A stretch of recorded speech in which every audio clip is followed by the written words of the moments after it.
তা মালাগিরি চন্দ্রাবলী মানে স্বামী স্ত্রী। মালাটা হয়েছে নারী আর গিরিটা হচ্ছে পুরুষ, স্বামী স্ত্রী। সে মালা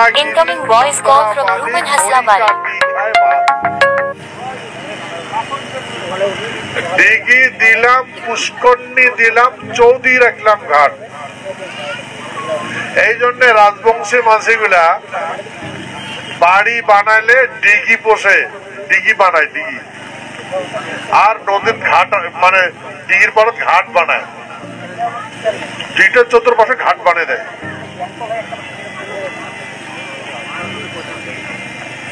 দিঘি দিলাম, পুষ্করণী দিলাম, চৌধুরী রাখলাম ঘাট। ঘাটে ঘাটে লাগিয়া দিলাম খিলকদমের গাছ। খিলকদমের গাছ লাগিয়ে দিয়েছে ঘাটে ঘাটে, চতুর্পাশে লাগিয়ে দিয়েছে। খিলকদমের গোড়ে গোড়ে তুলসী সারি সারি, তাতে তুলসীর গাছও লাগিয়ে দিছে যাতে তুলসীটা হাওয়াটা রিফাইন করে, পরিষ্কার করে। তার তল দরবার করে মুকুন্দ মুরারি। আর অটেকোনা ওই ওইলা জাগাত এই রাজবংশী ক্ষত্রিয় মাঝি দরবার করে, মানে আলাপ আলোচনা করে। মুকুন্দ মুরারি মানে কৃষ্ণ, মুকুন্দ মুরারি। মুকুন্দ মুরারি রে তোর মাথায় চোচর, মানে ওর মাথা একটা পাখির একটা পাখা আছে, হ্যাঁ ময়ূরের পাখা আছে, ওটাকে চোচর খায়, মাথায় চোচর। ভিক্ষা মাঙ্গি খায় বেটা রাজার গোবর। ক্ষত্রিয় মানুষের, ক্ষত্রিয় রাজবংশী মানুষের এই জন্ম চরিত্রগত ভিত্তিতে অভিশাপ আছে। অভিশাপ হোক আর পরম্পরাগত হোক, মানে ক্ষত্রিয় মানুষের জীবন দরিদ্রতা আসবে, আসবে নির্ঘাত দরিদ্রতা আসবে। মানে কেমন করে সংসারটা বিনা যাবে তা জানবে না, বুঝবে না। এমন একটা বিপদ আসি যাবে, ওর সংসার সরকার হয়ে যাবে। রাজা যদি থাকে, রাজা মহারাজ যদি থাকে, তার রাজত্ব ধ্বংস হয়ে যাবে, বহিঃশত্রু আক্রমণ হবে, দুশ্মন চতুর্পাশে গ্রাস করবে আর তা তছনছ করে ফেলাইবে। এটা ক্ষত্রিয় রাজবংশের একটা চরিত্র, পরম্পরাগত সত্যতা দাপরকলি পর্যন্ত। মহারাজা ইন্দ্র রাজ্য ছাড়ি পালাইছে,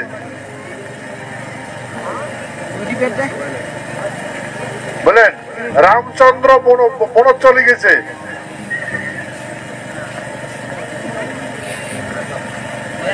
কৃষ্ণ গরু চড়ে খাইছে। তো সেই জন্যে আমার এটা বুঝা লাগবে, আমার যতগুলা রাজা আছে, আমার দেখি যদি যতগুলা রাজা আছে, যেমন আমরা যদি মহারাজ কান্তেশ্বর দেখি, উভয়ও রাজত্ব করে এমন হচ্ছে। ভাস্কর বর্মা যে গোয়ালপাড়ার রাজবাড়ি আছে, উহার এখন বিনাশ হয়েছে। মহারাজার ওই নরসিংহ, নরনারায়ণের বাপ না বিশ্বসিংহ, মহারাজা বিশ্বসিংহ কুচবিহার রাজবাড়িটা আছে, উহার বংশটার বিনাশ হয়েছে, কিচ্ছু নেই এলা। রাজবাড়িটা পরিত সব বিনাশ হয়ে গেছে। মহারাজা কান্তেশ্বরের রাজবাড়ি বিনাশ হয়ে গেছে। কামাখ্যা মন্দির মহারাজা নরকের রাজবাড়ি, ভগদত্তের রাজবাড়ি, ওটারও বিনাশ হয়ে গেছে।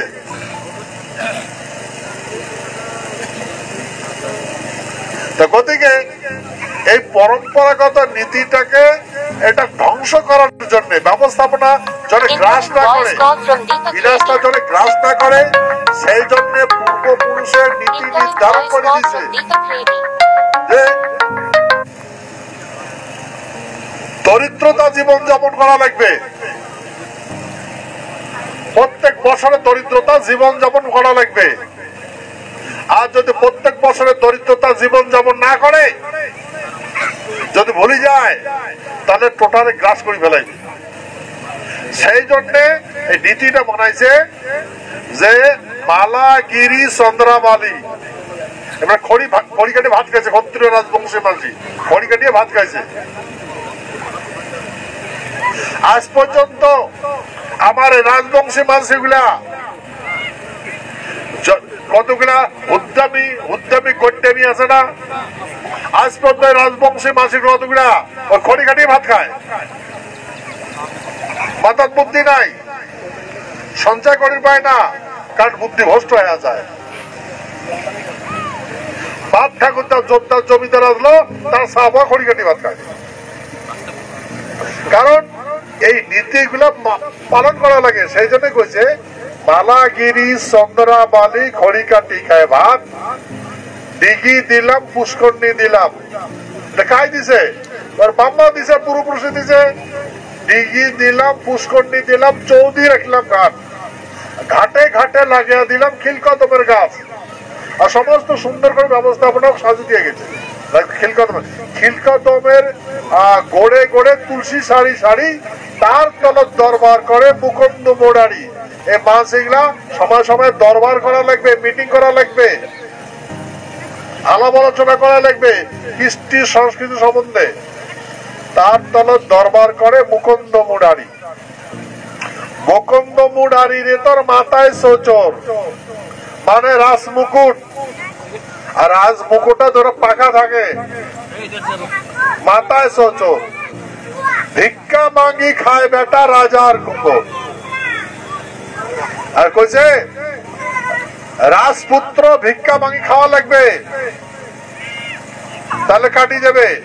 আর ভিক্ষা মাঙ্গি খায় রে বেটা এই মাঘ পুষ, এই পৌষ মাঘ আর মাঘ মাস, এই 2 মাসও যে কোনো একদিন এই ভিক্ষা মাঙ্গি খাওয়া লাগবে। মানে সকাল টাকা পয়সা জোড়ে দোলাবাড়ি নদীর চরত ভাত খাওয়া লাগবে।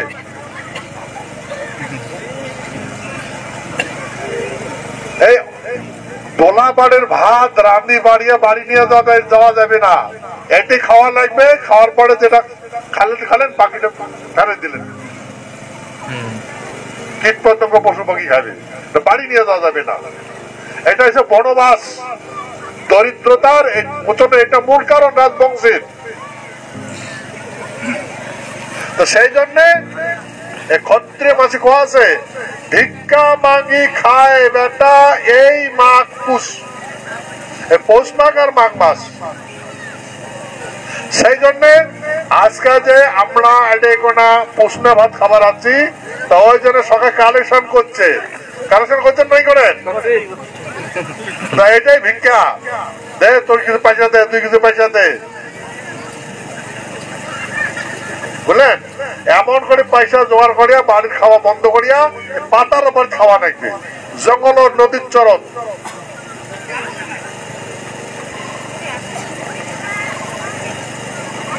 এই জন্যে এটা বোঝা লাগবে যে খনার যে বাপ আছে, খনার বাপ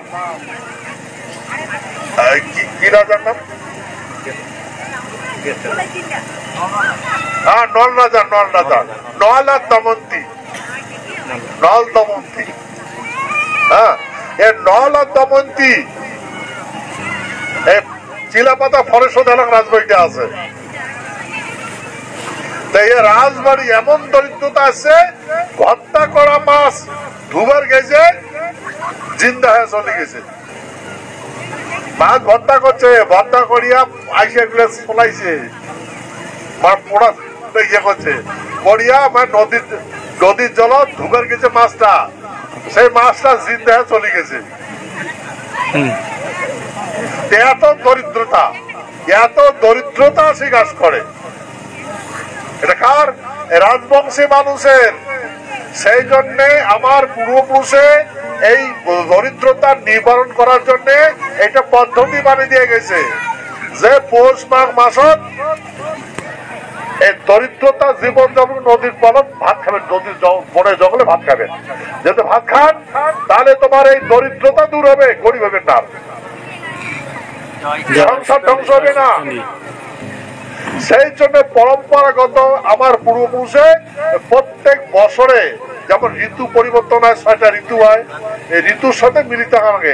এই সময়টা হচ্ছে ঋতু পরিবর্তন, এটা ধ্বংস হবে, এরা নতুন ঋতু আসবে, বুঝছেন? সেই জন্য সামনে যেন আর বিপদ আইছে, আমার মাসে যেন দরিদ্রতা না হয়, কাঙ্গাল না হয়, সেই জন্য এই পৌষ মাসত এই সময় এটা খাওয়া লাগে। এটা দরিদ্রতা মোচন, বিপদ মোচনের এইটাই মাধ্যম। এটা মদ খা প্রতিপত্তি করা যাওয়ার, মদ খাবেন, লাড়ে লাফা করে বেড়াবেন, ওইটার জন্য নমায় মাসি না জানে বুলিয়া এগুলো কাজ করে। মাছ মাংস খাবে, মদ খাবে, নাটানাটি ঢাপা ঢাপি ডাকাডাকি করবে, এটার জন্য কিন্তু পুষ্টা বাধ্য হয়, এটার জন্য। কিন্তু মাসি না জানার জন্য এটা বর্তমান পিকনিক করে। কিন্তু এটা বিশেষ করে ক্ষত্রিয় মানুষের জন্য, ক্ষত্রিয় রাজবংশী মানুষের জন্য। তো সেই জন্য মোর কথা বুঝছেন না নয়, বুঝেন? এই জন্য সারা বছরে রাজা প্রজা সবাই মিলে কাজটা করে, এই বাঘ আর পশু এই কাজটা করে। তাহলে ওই রাজার রাজত্ব ধ্বংস হবে না, তার সভ্যতার বিনাশ হবে না, তার বংশটার বিনাশ হবে না, আর দরিদ্রতা গ্রাস করবে না। সেই জন্য মই অনুরোধ করি, কবার লেখছ এই দেখেন, আজকে মই তোমার আগে কথাটা বলুন, এই ফেসবুকে সারা দুনিয়া শুনিয়ে পাবে, সমস্ত আমার মানুষ শুনবে। এখন থেকে সবাই এটা ধারণ করছে, আমার মানুষের সব এটা ধারণ করছে। তো এই সময় এইটা পরম্পরাগত নীতি, এই নীতিতে আমার কি হবে, যেটা অভিশাপ কন আর দরিদ্রতা কন, হ্যাঁ, কপালের দুঃখ কন, এটার থেকে মুক্তি পাওয়া যাবে। তো সেই জন্য আমার এই মানসি বন দেবতা পূজা করে, রান্না বাড়ি করে, একটা পূজা দেয়। পূজা দেয়া এই প্রথম খাবারটা এই প্রকৃতিক দেওয়া নাই, কীট পতঙ্গ পশু পাখি বাইরে দেওয়া লাগে, তারপরে তার প্রসাদ ভক্ষণ করা লাগে। এটা যে নিয়ম, আমরা সবাইকে রক্ষা করি, ব্রাহ্মণ শূদ্র রক্ষা করি, কীট পতঙ্গ পশু পাখি রক্ষা করি। সেই জন্য আমার দরিদ্র সময়ে তার সহায় করি। সেই জন্য আমার পুষ্ণা ভাত খেলে, পুষ্ণা খাবার যতগুলো মানসি আছে দেখবে তাকে খোয়া নাকে, এটা যে নীতি। পুষ্ণা ভাত যদি খায়, এটা মনে রাখবেন, যত মাসে আসবে সকাকে খোয়া নাকি, এটা ক্ষত্রিয় মানুষের ধর্ম। যত মানসি দেখবার আসবে সকাকে খোয়া নাকবে, তাই বলে একেবারে দিনটা 24 ঘন্টা খাওয়াবেন এমন নয়, মানে খোয়া নাকবে আর কি। হ্যাঁ, এইটাই নিয়ম। কিন্তু বর্তমান দেখা যায় কি, রান্না বাড়ি হয়েছে, মাঝি এমনি যদি দেখে পর চলে যায়, খায় না। কিন্তু এইটাই নিয়ম, ডাকে ডাকে খোয়া লাগে, ঠিক আছে? এই আমরা এই নিয়মটা, পূর্বপুরুষের যে নিয়মটা, এই যে মুই যে সরাটা কোনো, এটা তো মুই মানা নাই, পূর্বপুরুষে মানাইছে, পূর্বপুরুষেরই কথা। সেই জন্য এই সময় এই ধান কাটা মারি হলে, এই যখন শস্য ঘরত যায়, তখন এই সগায় এই বাড়ি যায় কীর্তন গুলা খায়, খাইচা ওগুলা গায়ে বেড়ায়, তারপরে কিছু পয়সা দেয়, ধান চাউল দেয়, তাকে দিয়ে বন ভোজন করে। হ্যাঁ, বন ভোজন মানে বনবাস। আজকে আমরা বন যাচ্ছি, ঘর বাড়ি ছাড়িয়া বন খাবো, রাজাগুলো তো বন খাওয়া যাবে না, না? সেই জন্য রাজাগুলো এই টাইমত বন দেশে রাখে, বন আইসা লাগে খাওয়া নাকি, তাহলে এই দরিদ্রতা দূর হবে। মনে করো, আমরা যদি পূর্বপুরুষের নীতি আদর্শ পালন করি, তাহলে সামনের দিন আমরা যে করিবার লাগছি, এই বিনাশের থাকে মুক্ত পাইলে বিকাশের অধি যাওয়া লাগে। সেই জন্য মোর বিশ্বাস আমার এই ভূখণ্ডের মাঝে বিকাশের দিয়ে যাওয়ার লাগছে। সেই যে জিনিস হারা আছে সব ঘুরি পাবো। আমার মাটি বাড়ি ধন সম্পত্তি ঐতিহ্য অভিমান সব ঘুরিয়ে আসবে। খালি এক হয়ে থাকবেন, কি একতা হয়ে কাজ করবেন, কৃষ্টি কালচার করবেন। ঠিক আছে? কি পাবো? মাটি হারাচ্ছি, মাটি ঘুরি পাবো। আমরা ঐতিহ্য হারাচ্ছি, ঐতিহ্য ঘুরি পাবো। অভিমান হারাচ্ছি, অভিমান আসবে, অভিমান পাবো। ভাষা হারাচ্ছি, কৃষ্টি হারাচ্ছি, কালচার করি না, মানে এটা চর্চা করি না, সেই জন্য এখন আর শোক ধারণ করবেন না। ঠিক আছে? ধন্যবাদ। এটা হচ্ছে পুষ্ণাবাতের মেন রহস্য। তো সেহেতু বই কামনা করো তোমার সকালে ঘর সুখ সমৃদ্ধি ঘুরি আসুক, সকালে হাসি খুলি জীবন যাপন করবো, একতা হবো। সেহেতু এটাই যে কথা তোমরা মনে করবেন, একটা মনে করবেন সকাল সকাল কত দিনে আবার দেখছি। ঠিক আছে? ধন্যবাদ।